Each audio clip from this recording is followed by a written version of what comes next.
All right, here we are again, Monday night. Yep. Oh, boy. Man, they come fast, don't they? Yeah, they do. They do.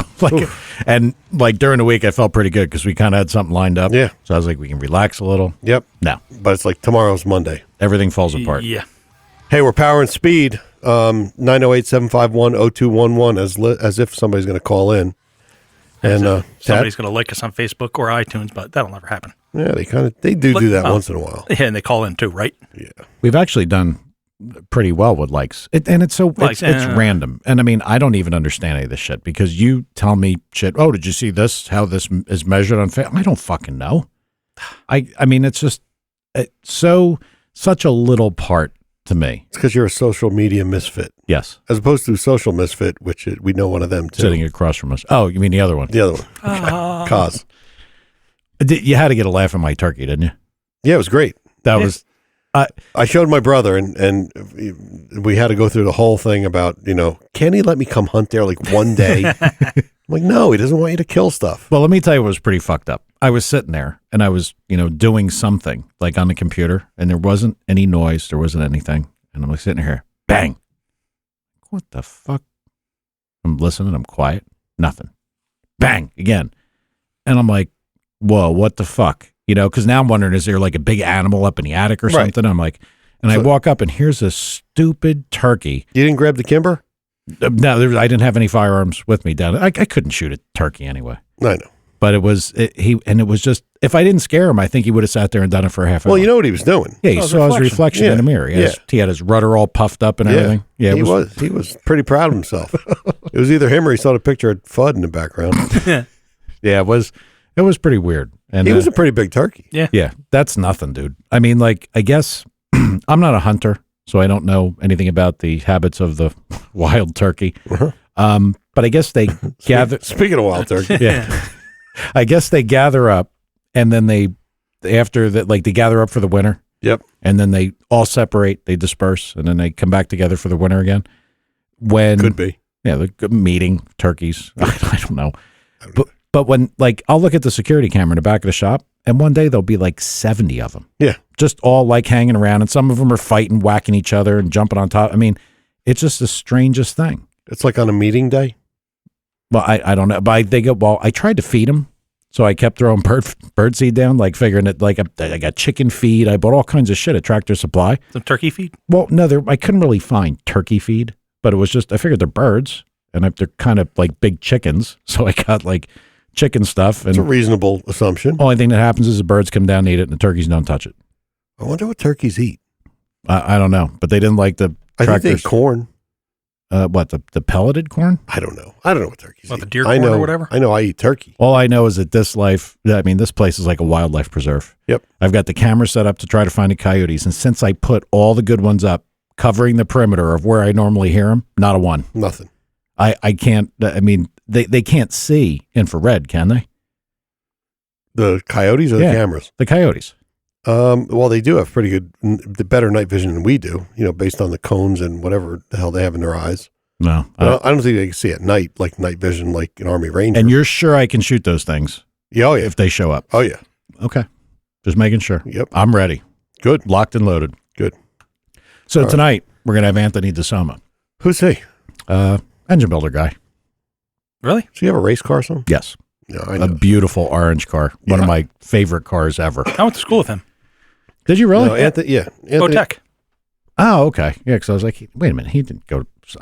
Yeah, Anthony's badass. He's been faster than anybody else we know, and he drives the red Mustang, the orange Mustang. I don't think you drove the red one this year yet.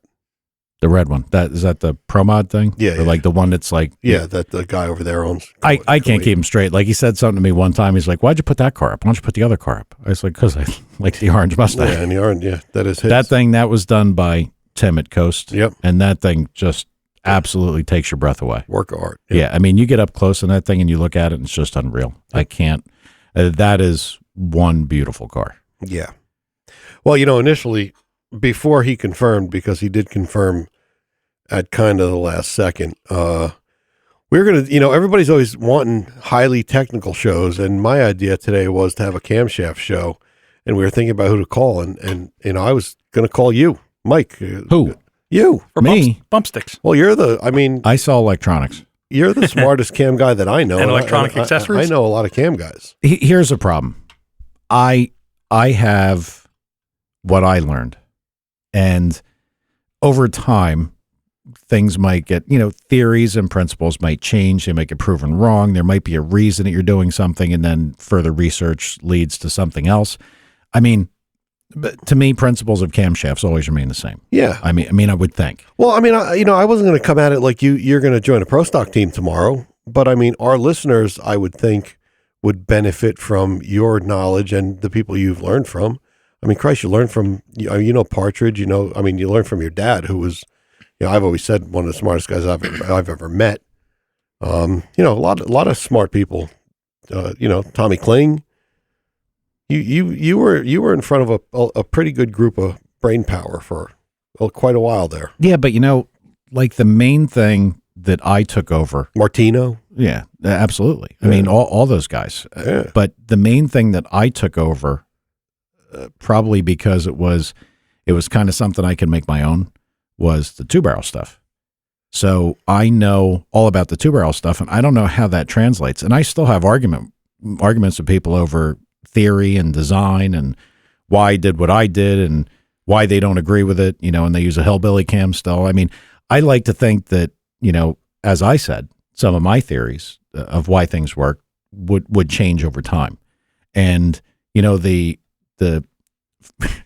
Pappy's camshaft is not still the camshaft today. Yeah, but the principles, like you said, still are. I know we talked before about, cylinder heads being better and, efficiencies affecting rates and shit like that. And it's all true. And yeah, you've been out of it long enough that you probably couldn't run into, a cup shop and make them better. But, a guy that's got a bracket car that wants to pick up a tenth or two to get to the fast end of the scale, I bet you could help him. You could usually pick those guys up by looking at the car for 5 minutes, well, let alone camshaft. Exactly. I'm not picking on the bracket guys, but they do so much stuff to make it consistent that like we'd look at it and be like, that's ridiculous. Like Tommy and I were talking the other day about how much the pro cars outrun. He said it on the show, how much the pro cars would outrun the power speed calculator. It's crazy. But no, you take things like lobe separation, in the two barrel stuff. And I hate to say this, but it was an oops. It wasn't an oops, but it was, look, we never made a ton of money building motors. I mean, we used what we had. I know that. When we went to go, I bought a lot of lunches and dinners. Yeah, you did. You were pretty good for that. When Brian went to go circle track racing, it was a two barrel 9-to-1 motor. And we kind of scoured around the shop, see what kind of stuff we had kicking around. And there was a Cam Dynamics. Wow. Yeah. Tight lash Cam Dynamics, 246 on a 114. And nobody ever did that back then. Nobody ever did that. That was like 106, 104. Yeah, not only that, it was small. Like the circle track guys would be like 256, 260. Yep. And, we put the thing in and, my father's thought is it should be smooth. Mm-hmm. It should idle well. Mm-hmm. Like that's what you do. The reason we had it was a street cam. Mm-hmm. If you had an automatic and you wanted to put a flat top in it. Yep. And the thing profiled really nicely. And then Brian went out there and killed him. So. Because it had a real big power band? Yeah, it was just wide. Yeah. You could drive it everywhere. You fucked up. It was still figure there. that. And the funny thing is that we couldn't get any customers while we were doing it. Did he want to take gear out of it? No, but no, the whole gear thing is a whole nother. I know that wasn't you guys. I know, but I mean, what we did for gearing and what we try. I mean, listen, I'll take a side note. When Tommy listens, he'll laugh at that. But on a side note, what we used to do is back then we had to use Hoosier tires. So we call Bicknell, we call Pouches, we call Hoffman's, we call Elliott's, we call everybody that sold Hoosier tires, and we get the smallest right rear we possibly could because we had a gear roll. Yep. And, the circle track guys, they're trying to get staggered. Give me the biggest right rear you got. You just took 10, 15 points out of your car. Brilliant. You knucklehead. Brilliant. But we went there and we killed them. And we didn't get any work until Brian left that class. Well, that makes sense. Yeah. And then we got to work. Yeah. Some of the people that drove these things, as a matter of fact, the guy, John Romano, I've talked about him a couple of times. Yep. He said, I don't understand this. He drove one of our customers' cars, who always said his car was no good. Motor's no good. Power's no good. John drove it, and he said, I don't understand this. I got to think about this. I was like, why? Motor felt flat, just kind of but I was passing people the entire night.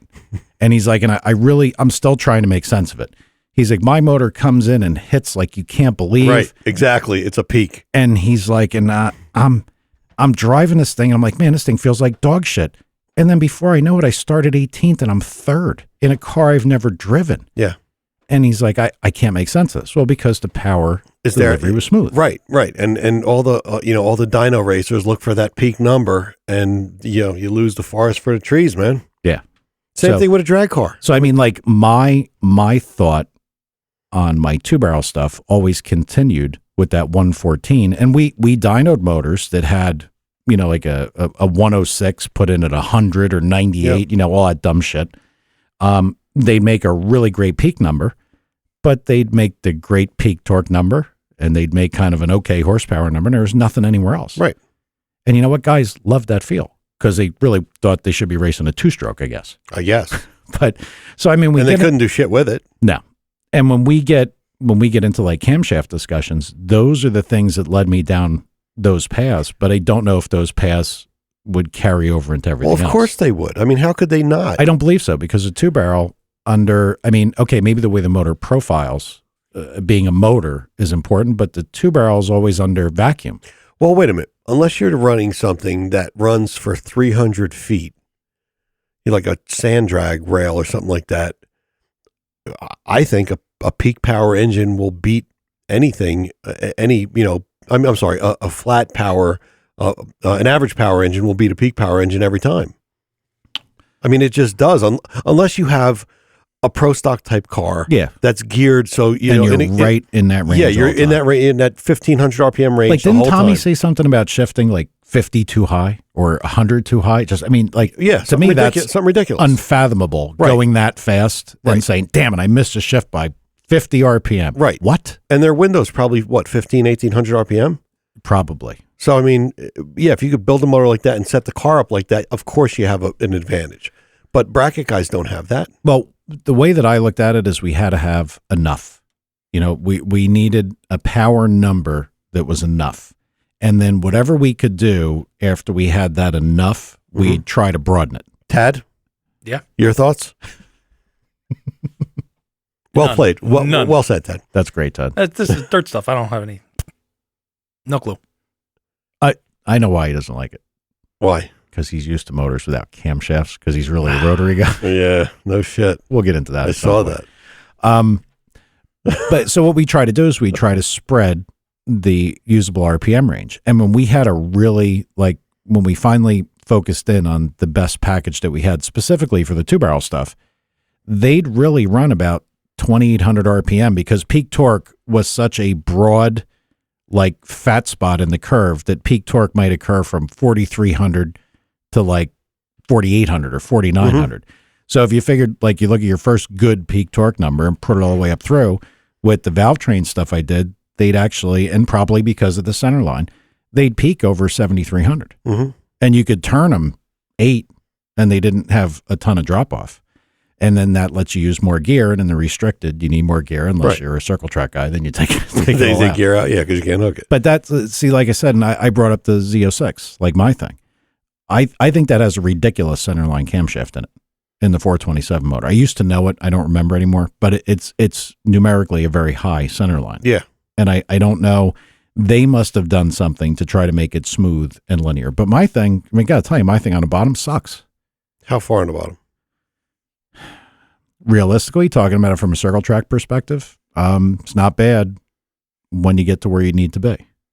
So, I mean, like up to say 33,000 to 35, it's flat. It's actually doggy to drive. Like, you touch the throttle, it's like, it doesn't. But that thing, that has a very wide camshaft. I mean, so that's what I mean. When you said, well, you could talk to you about camshafts, I'd rather talk to somebody I could learn something from. Well, we'll do that too, but we got to find that guy. I just remember you guys being, this is going to sound really bizarre, but I remember you working with that low rate, big diameter spring, the big block spring on the small block before the Cup guys were doing that. Yeah. And that's legit. Well, it made sense. And I know, but I know when the Cup guys started doing that stuff, and you and your dad were ahead of it on that, just trying shit. And that was pretty cool. What are you looking at? Somebody just posted something about I thought somebody was putting in a camshaft center line from my Z06.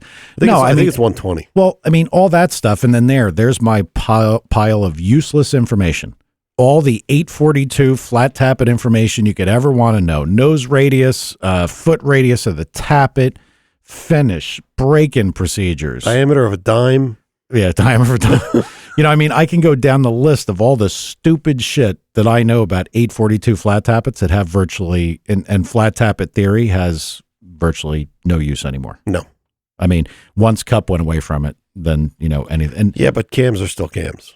Yeah. All the rest of it still means the same. But a lot of the shit we did, like when I was using like the 1.8 and 1.9 rockers on the 2-barrel stuff, it was to get the action out of the camshaft, but still have nose radius to get lift so the camshaft wouldn't wipe out in 1 week. Yep. Tell you a funny story about my good old buddy John. Another John story. He calls me up. He's like, "Hey, can I put that cam in Tischler's motor?" And I said, "Do you have the springs and everything that came off the other one?" "Yeah." He said, "He ain't using that shit." I said, "You'll wear that cam out in I don't know, 20 minutes." Nah, he said it'll be good. It'll be good. Tischler. Went to New Egypt, ran warm-ups, cam was round. Yeah. And Cody's like, "Damn it, Mike told you exactly how long that thing." Well, but there's John. There's a lot to that. And I don't like spring pressures for over the nose stuff. I mean, like anybody listening to this, like who the fuck cares about a flat tap? Nobody. But I mean, that was my side. A lot of guys that listen don't even know what tappets are. Yeah.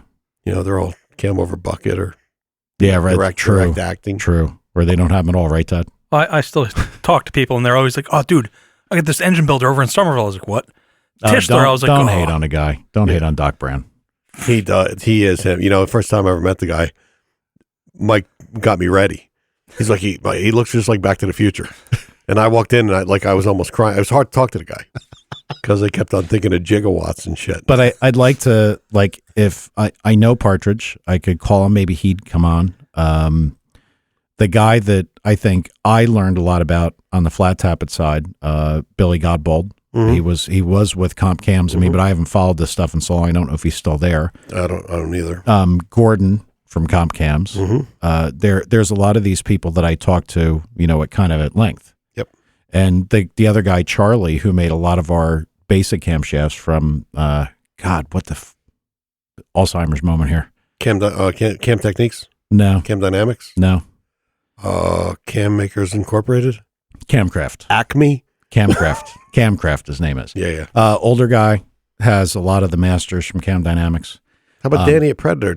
He did some stuff for you in the end, didn't he? No, because I wasn't doing any motors on. I was kind of fixing stuff that was broke. Like and stuff that like customers still wanted done. Like that was at the end. I was buying tappets from them and stuff like that. That's right.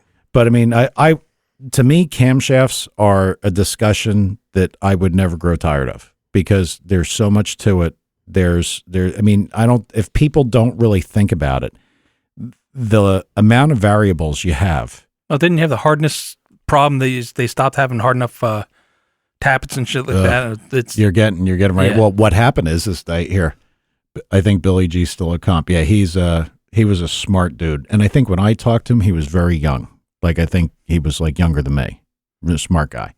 Yeah, the flat tap. Well, no, what use flat tappets anymore? Right. If you went back into the 70s, every friggin' Caprice station wagon had a flat tappet cam. There was millions of them. Yeah. And then as soon as hydraulic roller came, Johnson, just said, well, we don't need to make these anymore. So then nobody told anybody, like you didn't hear anything. And we were buying lifters at that time from Cam Dynamics / Crane Cams. And we were buying lifters like a tray at a time. It's like 144 or some shit. So, we're putting motors together, high ratio rockers and, lower rate spring. And we had our package. Everything's good.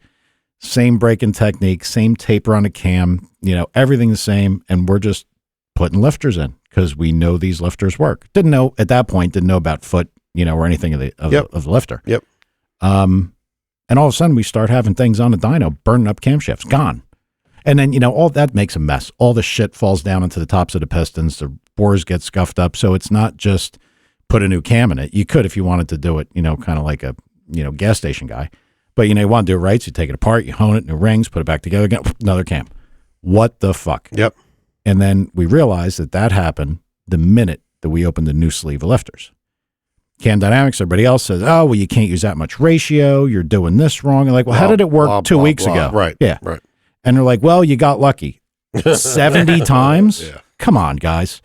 And then we finally found out that the lifters changed from one to another. Yep. And then that was enough. So, yeah, what Tad's talking about is the lifter type, the lifter hardness. And then that's where everything happened. Where I had to learn about, the ball radius on the end of the lifter, the lifter placement, camshaft lobe width. It's nuts. It's everything. Yep. It's nuts. So I don't know. We'll do that. We'll talk about that, down the road. We'll get somebody on the list. Actually, this guy online right now, Dyno Drive guy, you know who that is. Beautiful stuff. Yeah. Beautiful stuff. He's probably going to call in late if he gets a chance, but he's the guy, well, he used to work with us and stuff he makes, but I'll never forget when his son raced junior dragster.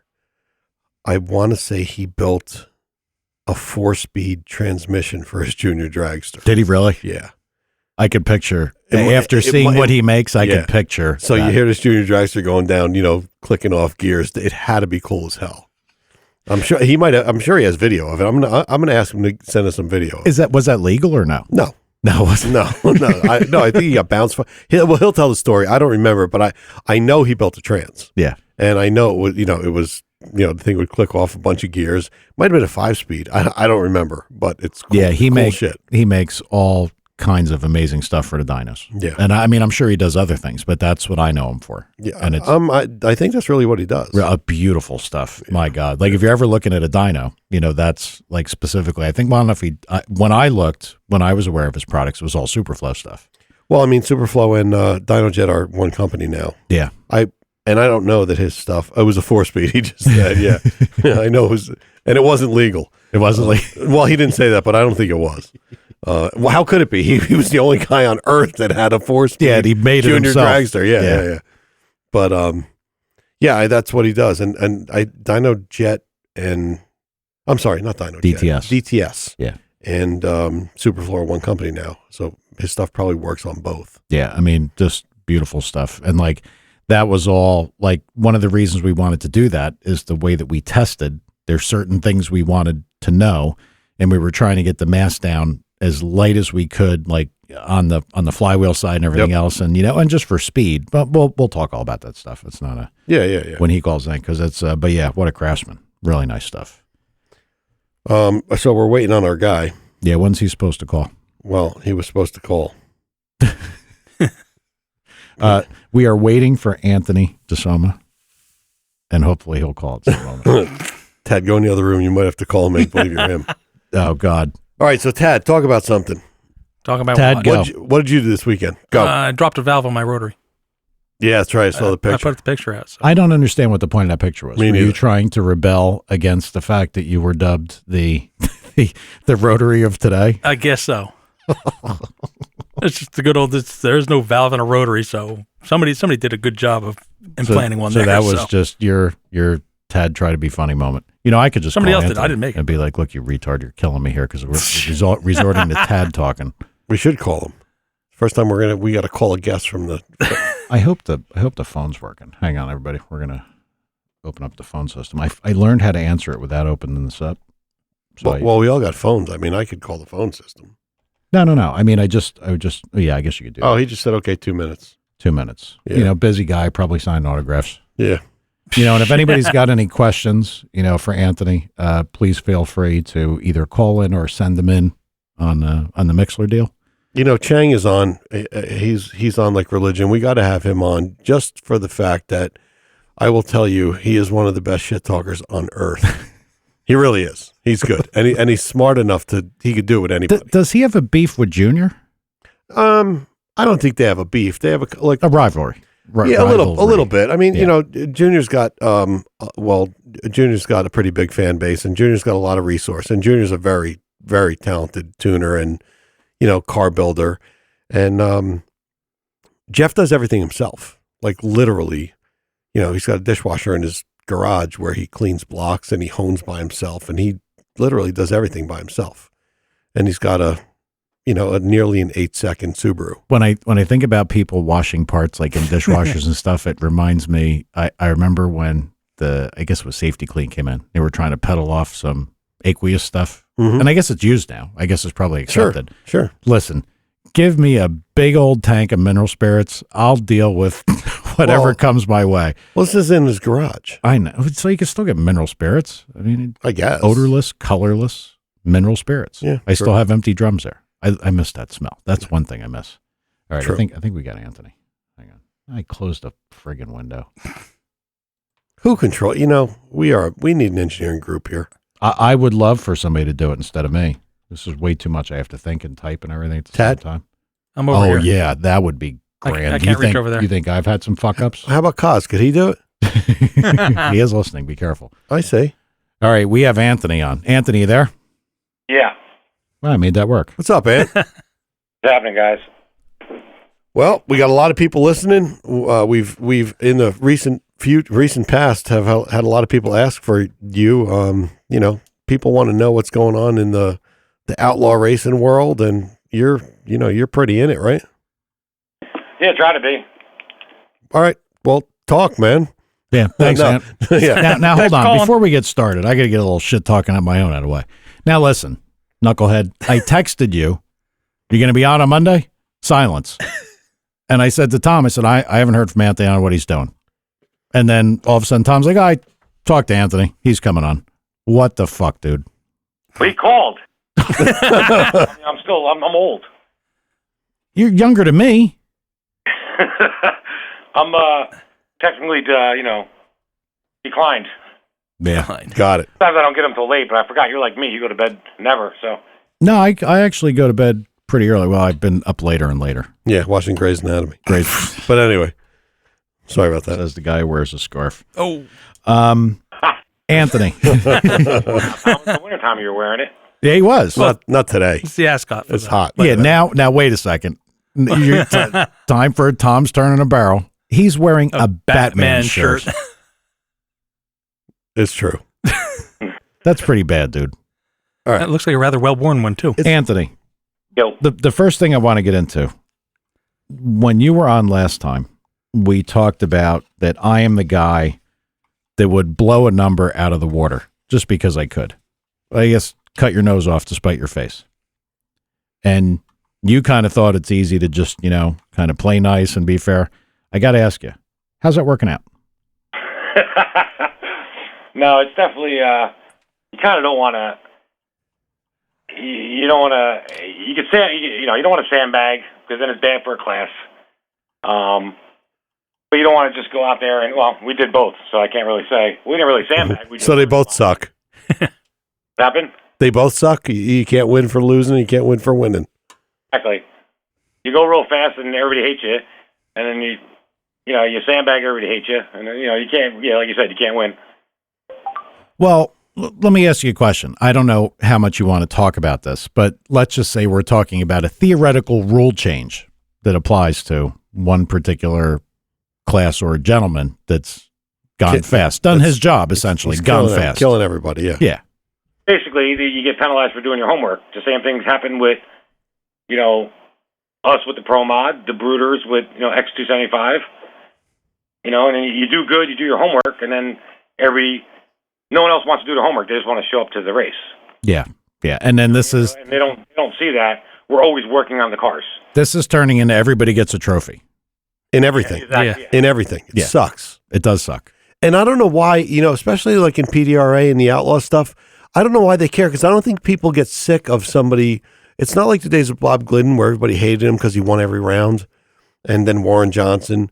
I think in PDRA they just dig that those cars go really fast, and it's unbelievable how they could get power down. Do the fans hate that the same guys win all the time? No, it's not the fans. It's the other people. Like they'll do you're racing against. There's a technical term for those other people. Pussies. Whiny little bitches. Yeah. That's, look, that guy, who's the guy that fucks with all the turbo guys? Stevie Jackson. Yeah. He's awesome because he says, look, I'm going to go out there. I'm going to put it on him. I'm going to go as fast as I can. Now, maybe he doesn't. Maybe he takes it easy. But that, to me, that mentality, this is competition. This is what this is. If everybody, that might as well bracket race. Anthony, tell all your guys, look, we're going to go bracket racing because that's what they're going to turn it into. So what they do to Bruder? You can't compete, just go to index class. What did they do to him? To who? To Bruder. They added 100 pounds to his combination only, basically. Could you define his combination only? Only them. The only thing they didn't put in the rules was blue car.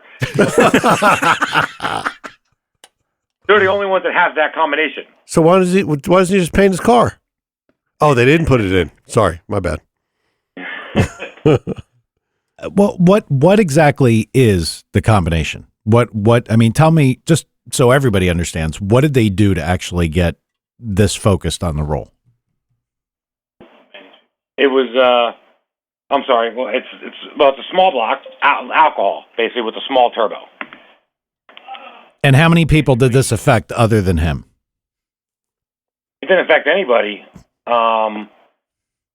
besides them, because they went, if you put the smaller turbo on with alcohol, it's an 80 millimeter compared to 85 or 88. You can run at a lighter weight, which makes it better for the summertime because it's easier to get down the track. Mm-hmm. They opted to go that way. Well, they're faster all the time. And everybody else could do it too, right? They could have. A couple other people tried and didn't really fare so well. And they couldn't get it to work, so it's crazy what sanctioning bodies do. It's insane. It works. We're basically, it shouldn't be allowed because we can't get it to work. Crazy. But don't people understand this is, somebody has to be the fast guy. Somebody's always going to be the guy. Yeah. Well, every time back in the day when they had blowers, they were the fastest. They changed the rules, and they were fast again. They changed the rules, they were fast again. So it's just like us when we went to Peter A. They said, okay, turbo cars got to have 88 millimeter turbos on them. Okay, so we put the 88 millimeter turbos on it. We went to the next race, qualified number 1, and won the race. Even with the with the weight change, with the weight, the rule change. So if you do your homework, you'll always be on top. It's what they say, the race is won Monday through Friday, not Saturday, Sunday. Absolutely. Yep. And we ran into this shit, and Anthony, I remember from the circle track stuff. One guy does well, and somehow or another, it's gotten so, for lack of a better term, politically correct to go after a guy. They're like, well, we're going to make a rule. Well, that rule applies to just what that guy's doing. Well, you know what's going to happen? That guy's going to change what he's doing specifically. He's going to find another advantage, and then you're going to outlaw what he does again. And if you look back through the fields, like circle track or like Anthony's talking about, you had people that did, exactly what they were doing, and they weren't successful. So really, it's just insert name here, roll. It sucks. And that does suck. Well, you guys were getting locked in your trailer for an inspection all the time. Yeah, that's a whole nother story. We could talk about that whole fucking circus. That was fucked up too. So it's basically you outwork everybody, you figure shit out, and you get humped. Yeah. Exactly. Go Trump. You're penalized for doing your homework. Go Trump. You gotta go home and tell your kids when they get homework, don't do it because you're gonna get in trouble for doing it. Well, I did see that they took away valedictorians at one of the schools and stuff that Are you kidding me? No, you didn't know that? I can't even, we can't even talk about that. I know, we're going to get all pissed off. will. It's just, this is not, listen. Are you for real? I'm not kidding. I swear to God, I'm not kidding. So the smartest kid can't be smartest anymore? No. You're fucking killing me. I'm not kidding. But what this comes down to is that everybody gets a ribbon. We get a participation trophy. I mean, the next thing will happen is we'll be like, well, we need to divide up the winnings that the winner actually got because everybody needs something to help them come back. My God. And now I understand the other side of this because I have this fight with bracket guys and all the other stuff all the time. It's not my thing. I think the world in every aspect, every single one should be heads up. That's it. You do a better job, you get rewarded. You do a worse job, you go home. Yep. But it never works out that way. That's why I said, Anthony, all the time back, I would blow it out of the box every chance. I'd be a horrible comp racer. You would. But they'd be hitting you every 15 minutes. I just couldn't help it. It's not in me to, as Anthony would say, sandbag. Can't do it. What happens in Africa when the biggest lion wants to eat? Everybody makes room and they goes to eat because they know they're going to get swatted in the face. Actually, doesn't the female go kill him? Oh, when he comes Tad, in? the one time you get, just shut up. He's actually right, though. So what's the plan now that they did this? Change combination or just keep letting them slap you around, or what do you do? Oh, well, we're a little ahead of the curve because we already have a new power plant going in the car. And So it's not going to matter like usual. Yeah, right? well, don't talk about it or you'll get there and there'll be a roll tacked on the entry board, you know? Wow. Jeez. So you do have something up your sleeve for this. hope so. Yeah, I'll have Nick tell you. Okay. How you doing, bud? This is Nick Ruder. Hey, man, Hey, man. how are you? Heard your name a lot, never actually talked to you, and I got to say congrats because it seems like day in and day out you are the man. So that's great. Oh, thank you. Just everything, Aunt, my brother, we all just work with all the sponsors we got. We just all pull together and just keep going forward. Sounds like you work pretty hard at it, though. And then you shit here, and they take it away from you. That's it. Even with the blower days, when we had the blower with our car, they banned the blower from us, then we went turbo, and then then we got hit with a bunch of weight, and it never ends. And you know the effect, the opposite effect takes place here too. The reason that bracket racing and everything came out is because the same guys were winning, and like you said, people were upset. You know, like always the same guy wins, and then other people stay home because they feel like they can't compete with the guy. Right. But the opposite takes place too. The guy might just get up and be like, you know what? Screw you guys, I'm going home. Go buy a couple jet skis and hang out Yep. out at the ocean. And then the whole level of competition returns to a lesser level. Right. But you know what? There's always a fast guy. Yep. It's crazy. People. The crazy thing that's happening recently in a lot of classes and a lot of promoters is companies and people buying into rules. Like they'll sponsor the classes to get rules to their favor. Yeah, that's a crazy thing that's happening in a lot of classes this day. Is people feel like they can sponsor a class and think they got hearsay the rules, or when the rules decisions come up, they think they should have input into them. Oh, so I see what you're saying. So now a sponsor, like, let's say it was sponsored by XYZ Turbo, and XYZ Turbo didn't have anything particularly good, and the guys with ABC Turbos are winning everything, might be a rule that goes against ABC. I think he's also talking about the big money racer guys that might own Joe's air conditioning service. That's like a nationwide thing, and they'll go, Quick 32 sponsored by Joe's air conditioner deal Because the guy brought the sponsor with him. Yeah, I mean some of that shit probably happens too, and it's always about money. And promoters are like politicians. They're slime. I know it always goes there. I know. With me, I'm sorry, but they're slimy bastards. They just are. They just are. I just want to say one name, and this won't mean anything to anybody, but if he ever listens, I'll be happy. Stan Lester. He's a circle track promoter down south, and he's a piece of shit. Okay. And I would punch him right in the mouth next time I see him. He owes me like $1,000. Easy, Tom. Pagans is gonna reel you back in. Okay. Anybody punches him in the mouth, I'll give you $500. That's Stan Lester. Do it. Listen. Get him, Jeff. Listen. Now, for you as a mindset, when they do something like this to you, do you want to work harder at putting it on them, or does this make you hold back so you don't get this happening again? No, you just want to work harder where you want to try to do things where they can't come after you so easily, but still blow everyone out of the water. You want to try to find different parts of the track to beat them on, or get the car better when it's hotter out, or better when it's when the track conditions are better. Just hit them where other guys can't do it, and just push them where other people can't push it. Now, let me just, like Anthony said, you work on your car Monday through Friday for the weekend. That's what you do, or Sunday, depending on what day you race. At you, obviously, I know you guys, you work, you're successful at your deal, but how much of your free time goes into your racing program? Pretty much all of it. Yep. And even that, when we're not here working on the car, you're always studying data, talking to different companies, trying to figure the next thing out, and you always try to keep pushing forward. If you sit still, you're going to get passed by someone. absolutely. And that's what most people are missing, because a lot of these people, I guarantee what they do is they go to their engine guy or they go to their chassis guy and they say, help me go faster. And the guy says, well, go back and look at your car. And yeah, but I need you to tell me what to do. Well, then you're not a racer. You got to figure this shit out. You got to do it yourself. You got it. Because if the chassis guy tells you something, he's in the business to sell chassis. He's going to tell every one of his customers the same thing he just told you. I don't know. I mean, God bless you, man, for staying at it, because I told Anthony the first time he was on here, I would blow it out of the box every chance I could. I think I told Anthony, I said, look, if I could go in the 50s with your car and, you were hovering around the 70s, I'd do it the next pass. Just to piss everybody off, I'd put my car in a trailer and go home. We need to find some money sponsors to do it, though. Jump around more. Yeah. Power and speed. Yeah. No. Whoa. I'm competitive, but But we don't have any money. I sell electronics. Yeah. I'm okay. We got to get power. We got to get power and speed on the car. If I got a lot more work out the door, there'd be a lot more rule changes. Yeah, well, that's the other thing. Now, Anthony, is that the only main class that you had trouble with, or does it just kind of? And I mean, I'm not singling out, the particular organization, but I mean, does this happen throughout the other things that you do?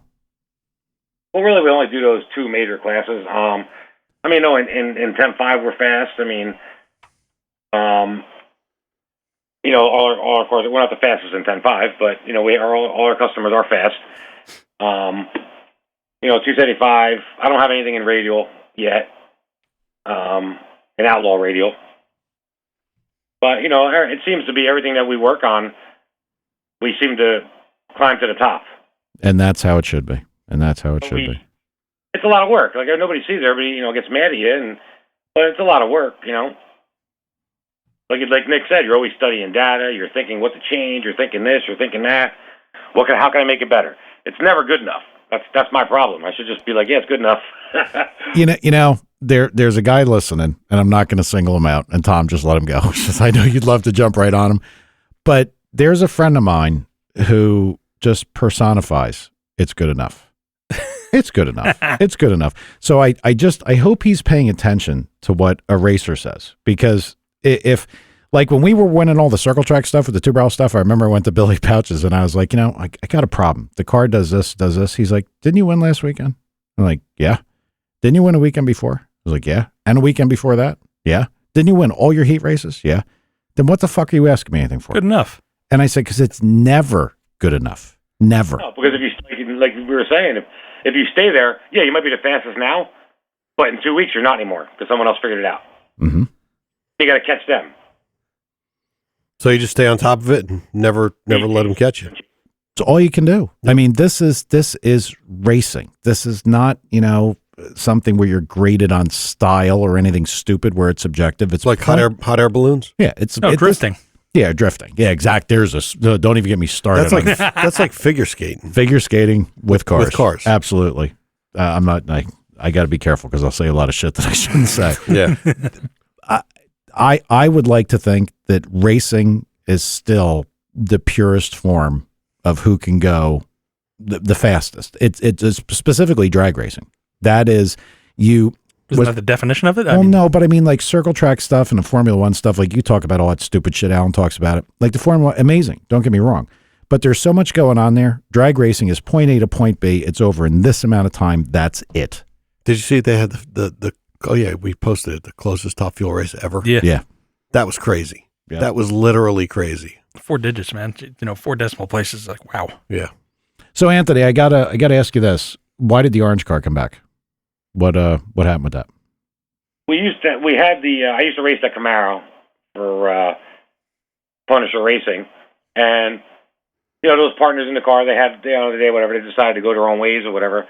So I had no car in 10.5 that I had, my personal car.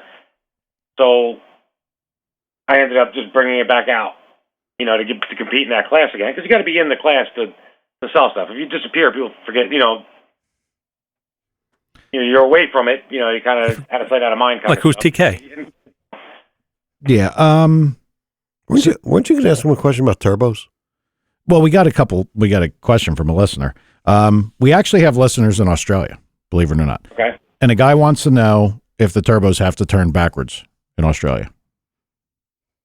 Sometimes. I was really hoping to get to a big detailed explanation. I guess he wasn't buying that. No, I've got a lot of things I'd like to talk about, but I didn't get to talk to Anthony ahead of time to prepare things that I should or shouldn't talk about. So I'm trying to tread kind of lightly Why? here. Because they didn't text you? You said you were going to straight up hate on them. Could have called him. I did hate on him a little bit in the beginning. You should have called them. On the God, I don't even want to bring any of this shit up. Go ahead, do it. On the camshaft thing, Anthony. Remember, how do I say this? Years ago, we talked about camshaft thoughts and theories on these things. Have you evolved with that, or is it still the same course of action? Because Anthony did talk a little bit about camshafts in the other show. Mm-hmm. But I mean, remember we were talking about what you would do to make your selection? No. Okay. Well, I can't possibly ask him about it. No, Because you shouldn't. No, I He's not going to be talking about his camshaft on a podcast. Talking about my shaft on the radio. Good call, too. So, all right. Well, you brought the orange car back out in 10.5. How's that been so far? Because I can't ever keep this shit straight. Yeah, it's basically like starting over again. Yeah, I mean the car was out before, but it's got a new power plant. We lowered the car. It's a totally different. It's basically different now. So it's basically like starting with a brand new car again. Mm-hmm. So the first time out with it, we had a problem with it power wheeling, just because just the front struts were old and old technology. We had that changed. And we went out again, and then we actually had a fuel distribution problem that we're trying to figure out. But it just, we're trying some new stuff because we're going to start messing with a new injector steel. Jack from Billet Atomizer coming out with a single 1,500 pound per hour injector that we're testing. Wow. So instead of running, multiple injectors, we run 16, 500 to 700 pound per hour injectors now. So he came up with this 1,500 pound, just be a lot nicer to just have one injector per cylinder, Yeah, well, I understand that, but wasn't part of the reason for multiple injectors I understand part of this is just sheer flow that you need to get through the injector. But when you have a single injector of that size, I mean, when you ran these things before, did the other injector come on, or were they all always working? I mean, because it would seem to me that, yeah, like it would. No, it's going to come on all the time, but the way we'd have to get him to call in one day. His will idle and everything. Okay. Think of an injector. Yeah. A lot of other companies can't get it to idle. Yeah, because I would think that the duty cycle would have to be so fast in the opposite side. The open cycle would have to be so fast. No, the open versus close, because I couldn't imagine that much fuel trying to control it at idle with that size of injector. That's He's the only one. I mean, back in the day, there's other companies that had these big giant injectors, but they're basically like solenoids, and they'd have to run like a smaller set on the primary side, and then run the big ones. But with his, you could run two big ones and idle on a 700 pound per hour injector. You know what I mean? Which is like the other ones you couldn't. It would just wash the oil. Now, do any guys in this class, and if you don't want to tell me, that's fine. Do they ever turn on essentially a constant flow injector and then just trim with the one injector, or is it always controlling all 16? No, there was people. I don't know. I mean, back in the day, but when the injectors, when weren't as available, there was people that would run like a mechanical, per se, like a nitrous, just something that's on. Yeah, exactly. Like if you turned on half, the fuel side of a fogger kit. Yeah. Like they would do like mechanical, like the blower stuff. So like now, a lot of the blower guys are going EFI now. Okay. That's the new thing that Jack was working on too. But those people used to do that. They'd have a mechanical, like one set to just turn on, and you'd use the other one to trim it, to do it down the racetrack, to tune it. Crazy. Mm-hmm. Got a question, a legitimate question. Whose ECU did you use? Big stuff. That's what I figured. Yeah. It's a good all-around piece. Absolutely. I'd love to have him come on. I mean, Anthony says he remembers me. I mean, it was probably kind of memorable, but well, why don't you text him? I probably should. No, you should probably call him. You're such a dick. Whatever. Yeah. John, he'll come on. Yeah, I think he would come on. I think John would be really good, and but he'd come on speakerphone. Yeah, we'd have to deal with that echo because he never talks to anybody unless it's on speaker. He doesn't. I've never talked to him other than on speaker. I haven't talked to him since I was using like crossover harnesses to put the computers in like, L98 base cars. I wonder if the younger people on even know who he's the godfather of fuel injection. Yeah, I mean, just so everybody understands where he came from originally, and this was before. Look, there was DFI. Excel DFI. No, it was DFI That's right, first. DFI. That's right. Right, it was DFI first. He started it. They had a piggyback computer. Yep. And the piggyback computer would, sit beats. I mean, well, now there's piggybacks. People know what they are. But that was the first way to be able to address or change anything in an L98 car. Yep. And then I think right around the time that like everything started to happen with them, Excel bought them. Right. And I mean, look, I'm not he signed a 20-minute no compete. Yeah. And then he opened Fast. Yep. And then he signed a 30-minute no compete with them. And then he opened Big Stuff. Yeah. He would be a great guy to have on because he was at this in the very beginning and on the technical side too. Like the questions we had about programming regions and why even the factory cars do. I mean, he knows he's this a stuff. smart dude. Yeah. Yeah, well, we should try to get him to come on one day. That would be good. Yeah, we'll send him a text or smoke signals or something. You're just like a dog with a bone, ain't you? Just hold on to that one. All right, I'm done. All right, so Anthony. Yep. Just making sure you're still there. Is there a potential, and I'll just ask this nicely, that you guys will go back out with your new rules and just, I mean, are you going to hold back anymore? That's what I'm trying to ask. And I know you can't say, I mean, please go out there. Every car. I don't care what class you can go into. I told you, I would have went at 50 when everybody else was. Change my ways. Yeah? Yeah, I think I was going to go out and try to just just blow it out of the water. That's Just hurt people That's sooner or later you got to start breaking knees. like Personette used to do. Yeah. I just, I'm really frustrated by this because I'd like to talk more about this, but I don't, because Anthony and these guys still have to race in these organizations. Yeah. So it'll get to the point that, look, already they said, look, we can go after the blue car, but how much worse could it get? Who knows? Yeah, and we don't care, but they have to care. They have to care. Exactly. Ted, But it was, even with the Pro Mod, we went out there and we were 10th faster than everybody at certain races, and they penalized us, which, okay, it's fine. We went to the next race. We weren't a 10th faster, but we still were the fastest, and we won the race. And then, actually this year, the blower guys found some power, and they went out and basically certain blower cars, the Gallet team, they just, I guess they figured something out, and they went to a couple races, and they were going as fast as we were last year, when we went fast. So they basically took the rule away from us now. Now we could be back to where we were. Okay, well, at least it's reciprocal. Yeah. Like if somebody else jumps all over it, they'll get, all right, that's a little redeeming factor. I guess still stupid. I mean, they should just let everybody work as hard as they got to work, and if you climb to the top, that's where you end up. Well, it is still stupid because I'll tell you one of the other things that happens is, let's say you have a guy with one of these giving combinations, and one really good guy hits that combination. I would just make him open his parachute earlier.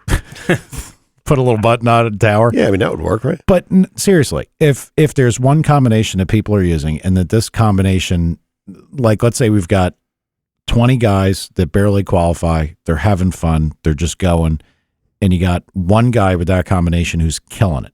So now you kill his combination, and you hurt all the little guys in the back that maybe, like, you're trying to help the little guys, and you just hurt them. Yep. Now they have to spend money that maybe they don't have, because let's face it, if you're not decent in the pocket side, it's probably tough to get to the top. So now you hurt all those guys. What happens if those guys just say, you know what, screw you, I'm not coming back? So you went after the one guy, and you got 10 guys in the back, and that's not good. Nobody needs that either. No. It's tough. No, because there's other people that have the same combination as you that haven't figured it out yet. And they're trying. Now that you add weight or do whatever you do to that combination, well, you're hurting the person that didn't figure out their combination even further behind now. Right. Yeah. Yep. It's a bad deal. The problem is the promoters never seem to know enough. They're never the smartest guy in the room. If the smartest guy in the room was the promoter, it would. Just ask them. Yeah, well, I know that. Yeah, true. Good point. But if they truly were the smartest guy in the room, it'd be better. I think. Right. But they never are. Never. And they never will be. They got to hear everybody complain about whoever it is. But back to Mr. Bruder for a second. I could ask him if you were doing Bruder? Mister. Yeah, I want to be respectful. I don't know the guy. Once I know him better, I'll tool on him. If you were the guy who was not running as well as the top guy, wouldn't that make you work harder? Oh, especially with someone with a similar combo as yours, and if someone else is faster than you, then you're doing something wrong. You gotta keep just pushing forward and work harder. Yeah, and it's there. Yeah, it can be done. Right. Or wait a minute, there's the other side to this too. I forgot about this side. This is the circle track guy side. He beat me. He's cheating. Well, there's just no two ways about it. Yeah, that's true. Oh, Does that happen in this side too? all the time. Yeah, they run nitro. They do all kinds. And like you're always getting new turbos every week. You're getting new blowers every week. Always an excuse for someone else. You guys get the special wheel. Buy that. If that. Yeah. And 9 times out of 10, the people that complain about shit like this, that think that the other guy's cheating, they're the guy that if the top 5 guys stayed home, they still ain't winning. Yeah. No, or they're cheating. Yeah, or exactly. Or it's another fantastic point. Or they're cheating their ass off.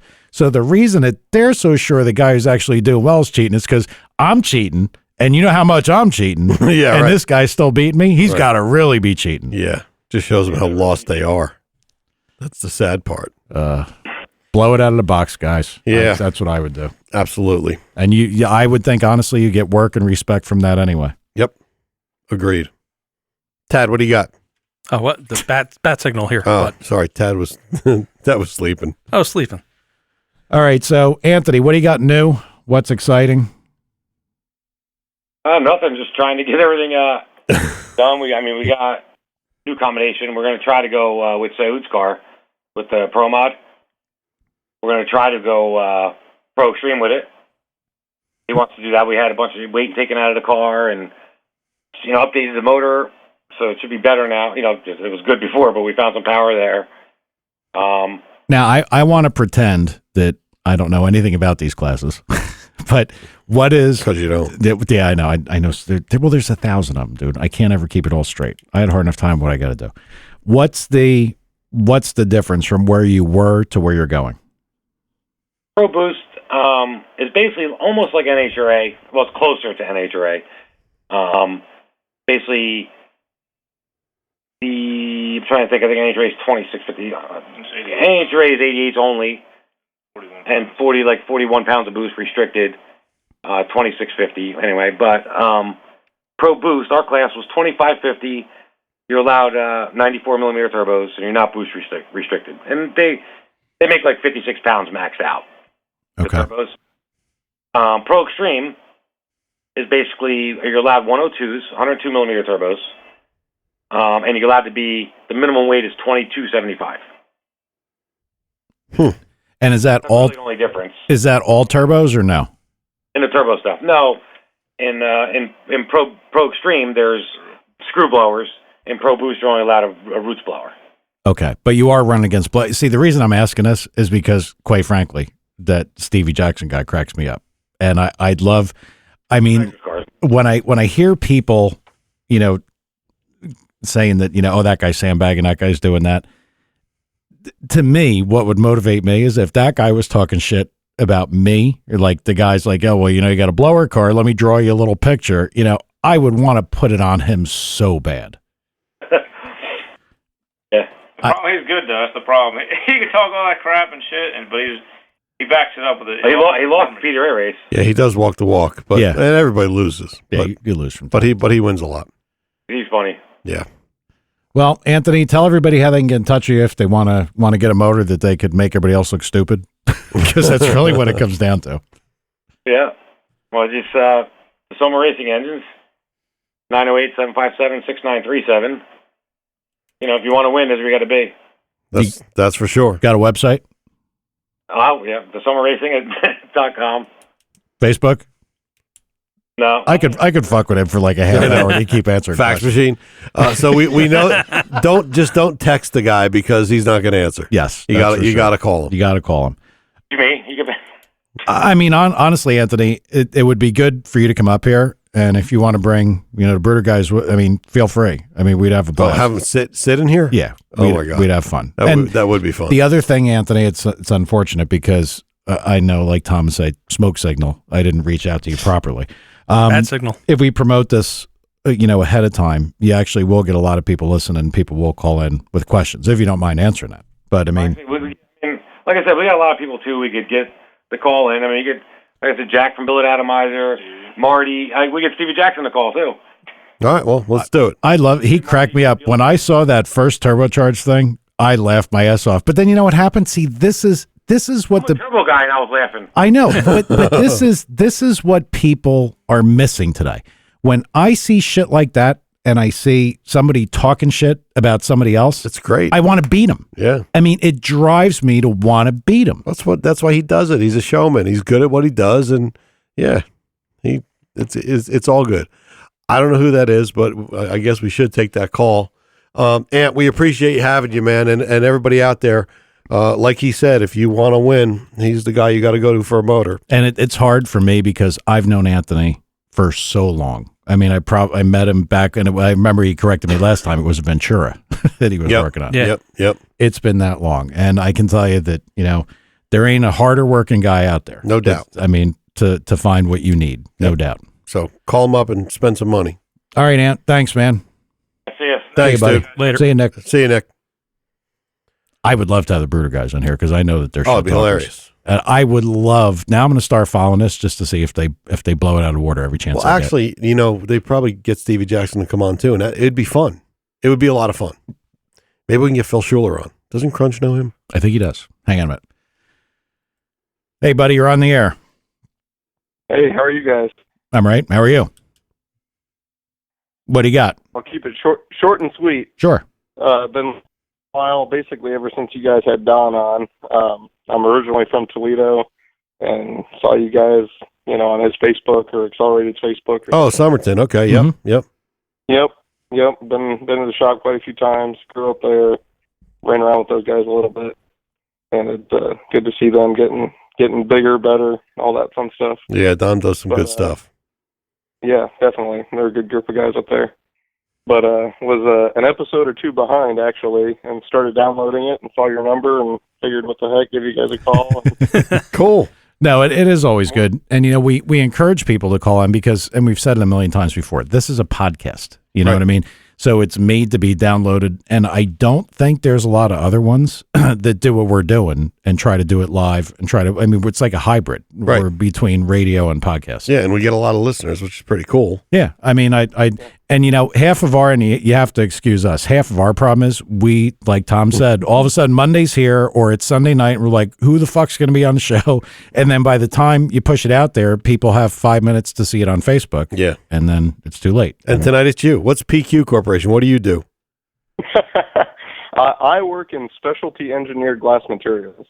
So you can so you cannot help us in the racing industry at all. But that's okay. I've got a Miata with a 5.3 aluminum LS. Oh, nice. Those weird people. Yeah. They talk about Miata people, and I'm not going to say what I hear, but I'm sure you've heard it. The term is suicidal because if the guy's got that kind of motor in a Miata, he's suicidal. Well, that's true because it probably is fast. But they also say it's the cheapest way to replicate an AC Cobra. Yeah, True. Yeah. I would agree. It's basically what I did. Actually, one of the guys that works at Boost Logic from New Jersey moved down to Austin, Texas. He had a really fast one up here. A Roman. Yeah, Roman. It's actually there's some pretty nice swap stuff for them. There is. The only problem with those cars is that the saying goes, if you own a Miata, you didn't get laid last night. Listen, you drive a Subaru, okay? So I mean, I don't think you should, a Forester. All right, true. Yeah, we could stop right there. Yeah. True. No, man, we appreciate it. Thanks for listening. Yeah, it's awesome. We're gonna try to get some more technical stuff. I'd like to have Meanie call in. I mean, I love all the guests you guys have been having. That's it. Keep it coming as long as you guys can. I guess. Send a picture of your car and we'll put it on our Facebook page. Absolutely. All right. Well, we will make fun of you, but at least we'll be on there. All right. See you, buddy. Thanks. All right, man. Oh, that was good. Very fulfilling. We actually got somebody who called. Yeah. One guy. We are such losers. I do have a couple of videos of Roman going down English Town too. I actually blew my Subaru up racing him once. Really? Yeah. I mean, those things are short. They're narrow. I mean, It's like a Cobra. that's crazy. I don't know. I think Roman went pretty fast. Who's Was he an this? LS2 or an This is LS3? your- LS2. Oh, yeah. Yeah, you can take him. All right. I mean, Well, I don't think the sponsors are going to mind if we go long, are they? no, I don't think they will. Steve? Yes, sir. What's up, man? Just hanging out, listening to you guys. No, yeah, now we got everybody call. Steve is, I've known Steve forever, and he owns a company called Innovation Engineering, correct? Yes, sir. And he makes some of the finest, I guess they're mechanical adapters for dynamometers, right? Yeah, basically the people that make the dynos don't make them fit anything. Yeah, exactly. Which is a little bit of a problem, right? Superflow would sell you a dyno, and they'd be like, "All right, well, put your bell housing on here," Yeah, and that's like where they stopped. right. And he makes equipment that anybody that's been involved with drag racing or circle track racing, or I mean specifically circle track racing, you got sprint cars, no starter. You know, Right. there's not even a mark in the pan to put a starter. No, because they push them with a truck, Absolutely. which I've always said was the dumbest thing I've ever seen. But go ahead. And it's just what a beautiful, fantastic idea. I mean, his stuff is gorgeous. Yep. Everything works. Drive plates, adapters. I mean, you cannot, to me, own a dyno today and not know who this guy is. Well, and probably nobody does. Holy cow, where do I send the check? No. Actually, more importantly, I've told many people about the 4-speed in the junior dragster, and I want to hear that story. Yeah, I think we need to hear that story. Is there video of that? No, not. There's no concrete evidence that ever. Man, I never got to hear that, but that had to be the coolest thing on earth when it happened. Well, unfortunately, the engines didn't sound the same, but it kind of sounded like a pro stock bike. You know. And you don't have one video of it. No, Damn. How many passes were made on this thing? Camera back then. How many passes were made before they said no? Oh,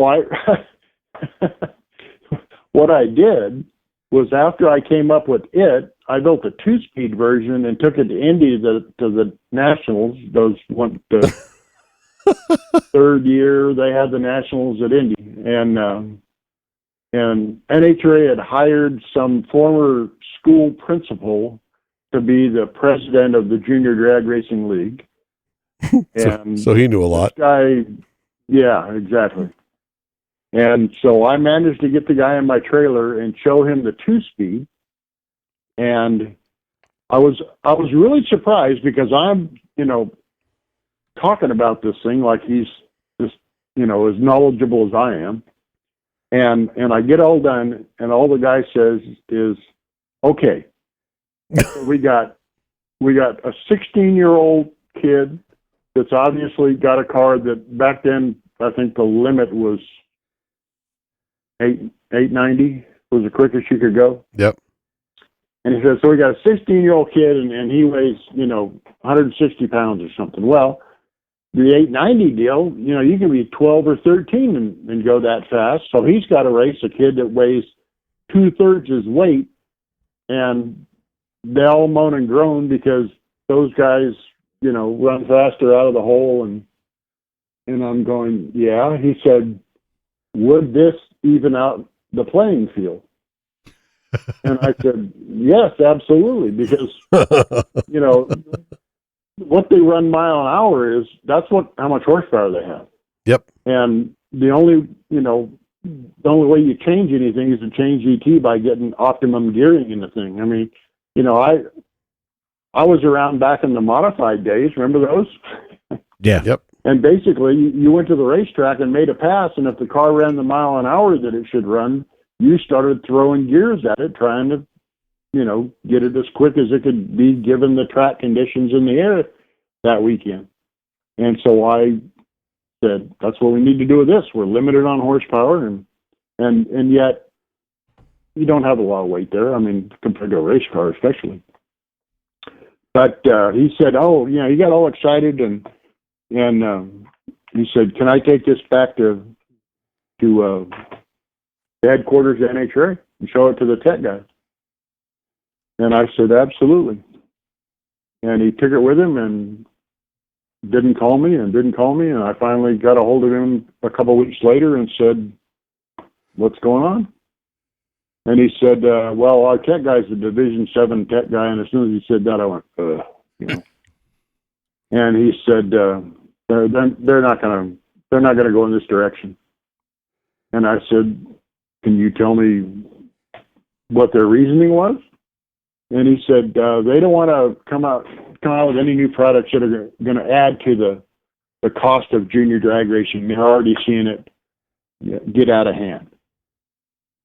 And I said, okay, what this transmission would be up against is, you know, the quickest thing out there right now is a polar clutch. Mm-hmm. To have it, you got to have a motor mount jack shaft setup that's not junk. So that's going to cost you a couple $100.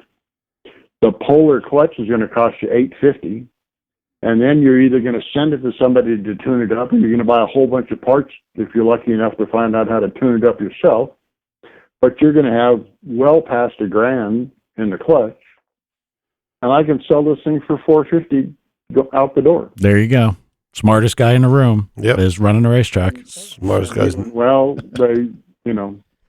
they just see this whole thing escalating. They're talking, you know, there's guys making carbon fiber bodies and all this stuff, and they just think the whole thing's getting way out of control from what they had envisioned it as in the beginning. And I said, what, isn't that drag racing? I mean, yeah, in the beginning, guys had 34 Chevy frame rails, you know, welded together and a flathead stuck between them, and, you know, it evolves. Well, yeah, but these are kids. You know, this is supposed to be the little league of drag racing. My God. Not as long as Dad's involved, buddy. You know? Yeah. Little league of drag racing, so everybody gets a ribbon and everybody gets an ice cream cone and a trophy. Yeah. It's ridiculous. Yeah, participation. Anyway, but I don't know whether it was Helens or somebody else, but I got a phone call from George Bryce, and he said, tell me about your 4-speed, and will it work on a pro stock bike? That's funny. That's funny. You know, I remember George, you know, back in the day when actually you were still working with us, and I dealt with George a little bit from the inside. And do you remember when Byron Hines put a 6-speed in his bike when everybody else had 5 speeds and nobody caught on? And then finally, really? and then somebody, they were going down the track and somebody broke. And I think George was the one that heard an extra gear change and said, wow, that's why he's kicking our ass. He had a 6-speed. And then everybody went, I'm pretty sure that story is pretty accurate. Yeah, that's like when Dale Armstrong put a 4-speed Lenco behind his pro comp car. Yeah. Yep. Same deal. Yeah. Well, you know, and it's funny, you know, Manzo, when he was racing Top Alcohol, he would tell me that he would listen for the other car as much as he could because of how his shit was geared and what he did. And I don't know if he had an extra gear or not at one time, but if somebody had a problem going down the track, he would shut off because he would never want somebody to hear where he was, you know, changing gears. Mm-hmm. Yeah. It's pretty cool how smart some people are. And I guess you fall into that category, Steve, building a 4-speed for a junior drag. That's awesome. That shit's funny. But well, unfortunately, you know, all that didn't make me any money. It just made me crazy. I mean, well, damn, if you had video, it'd probably go viral on YouTube, right? And you could make money on it. One friggin' video if you had. I'd watch it 100 times. It'd be better than the whatever that gal with the mask that got 160 million Facebook hits. Did you see that thing? I didn't. The stupid Chewbacca mask or whatever. Oh, is that the late, like you talk and the mask makes Chewbacca noises or some shit? The mouth moves as you're Yeah. Yeah, she's like an older housewife lady in a car. She bought it for her kid or some. I saw it once. I was like, okay. For herself. She bought it for herself. Right. And when she got in the car, she said, as soon as I take this home, my kids are going to abscond with it. Oh, yeah, that's right. I'm going to do a video to show everybody that it's mine. And it was all, you know, clowning around. It probably wasn't her first video, but man, oh man, I mean, I chuckled at it. And most of that stuff gets on there. I just think it's so lame. I go, wow, you just lost me 10 seconds of my life. I think what it comes down to, the easiest way to say this is that we are doomed. Yeah, we are. Yeah, because everybody's dumb. Nothing. It's crazy. Everybody's got to get a trophy. Everybody's, it's just terrible. Oh, Gee, Tom. Yes, sir. While I'm on here, can I make my one political statement? Hell yeah. Political podcast. Hell yeah. Here we go. I've been paying attention to this. I do a lot of reading. I'm very, very interested in what's going on in the presidential campaign, and I have only come to one conclusion. That is? And that is, I know who's going to lose in November. Yes. The American public. Well, that may be so. I think we have a different view of that. Maybe us Northerners, we think a little different, but we'll save that for another podcast. The problem is, I could talk about this shit for a year. Until election. I mean, this is. I think we're going to win in November. I really do. I do. Parents Beat's going to be on. We'd fix everything. Yeah. No doubt about it. No, it's tough because, but honestly, the takeaway and what I say all the time to try to diffuse this political situation in case somebody, listening says, oh, they're the bad guys now, the most important thing is whether you like the choices or not, you kind of got to vote. You have to. Oh, yeah. And that's one of the biggest problems our country has had is not enough people are voting. So we're getting represented by a very small portion of the electorate. And that's going to happen. Go Trump. Yep. Tom. Go Trump. Terrible. Sorry. So, okay. Tell us a little bit about your business for the people that don't know. Well, basically, like I said, we build adapters to put different styles of engines on dynamometers. We started out doing stuff for Superflow, and we still do a lot of that. But now we're doing product for land and seas, Stuskas. We make one part number for the DTS. It's a dry shaft dyno, so there's not a lot that can be done. They already have a starter hung off the back of it. They don't need a starting system. But we do a lot of, one-off kind of stuff. I'm doing a starter setup right now for a company that's building vehicles for our armed services that have got a, diesel engine in them. But it's not a high-performance diesel. It's not it doesn't turn 5,800 RPM. And they basically want to, check every motor that comes down the line for that it's, going to make the power that it's supposed to make. And as we joke, check for leaks, Mm-hmm. Then, and they don't want to deal with the starter on every engine as it passes across the dyno. So, they call me up and say, this is what kind of dyno we bought. Have you got a starter system for it? And I go, no, but, let me get out my slide rule here and we'll make it something. So, I've done starters. I don't know if you remember the acceleration dynamometers that were out a few years ago. They were trying to go after the NASCAR crowd, and when that eddy current thing came in there, it just they were dead. Pretty much took everybody off the map. I mean, there's still some Superflows out there, but we adapted the starter system we built for the Superflow to go on the front of that. And we've got one on the unit that's in NASCAR's R&D. We've got one there's an inertia dyno down at BLP Products. And there's a sprint car guy that's got one. There's so many sprint car guys out there, I can't keep all their names straight. Yeah. Well, Dale Hall used to have one, and HG up here used to have one. Well, HG still has one up here, 3,000-pound wheel. Oh, inertia, yeah. Yeah. But you see, what bothers me about them? If anything goes wrong, doesn't it just eat itself? Like, unless you have a way to, because the motor. Yeah. You can't disconnect it if it's under load, right? Right. Yeah. It's got to get down to a certain RPM. So yeah, if you break something. The acceleration piece, what they did was they bought a in and out box from Lenco for drag boats. Yep. there was they call it a mechanical diode. In other words, it'll drive as long as the motor's driving the thing, but as soon as it goes the other way, it disconnects. Oh, so it's like a sprag. Yeah. So, Well, yeah. Sort of. it's a safety that like jumps out of gear. Yeah. Like a reverse, like a dog cut to knock it out. Yeah. Right. Yep. Yeah, because I couldn't, if I was an engine guy and I watched my motor run, something goes a little wrong that, a quick click could have saved a lot, and you just got to sat there and watch it eat itself. That would make me nuts. Yeah, and that's happened too. Yeah. Yep. Oh, another one that's got the acceleration inertia dyno is Gay Motorsports, right? In Texas? No. Oh, you talking about Gray? Johnny Gray? Pro Stock guys. Yeah, Gray. Yeah. They've got one with a Lenco in front of it.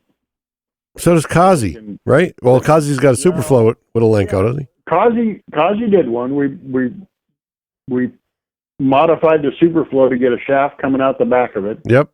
And hooked it up with a Lenco to a. It was basically this giant 3,000-pound armature electric motor. Yep. I mean, all we used it for was a weight, and he fiddled with it a couple of times, and said I could spend a whole lot more money on this, and I don't know that I'm going to get enough back out of it. So it's the building's still behind the dyno with a big motor in it, but there's no connection. The door's shut. So well, I got to tell you, he's got this 5,000-gallon water tank back there because he's doing the boat stuff. So. Yep. If anybody needs to put anything on a dyno, I mean, this is the guy to talk to. No doubt about it. How can they get in touch with you? You can go to our website, which is innovationeng.com. You can call us here at 770-207-4481. We have a Facebook page that I like to use to, all the little oddball stuff I do. It's easy. I can put stuff on my own Facebook page myself. If I want something changed on the website, I got to submit it. Yeah, true. The website deal, and that's not as smooth a thing as it used to be. I mean, the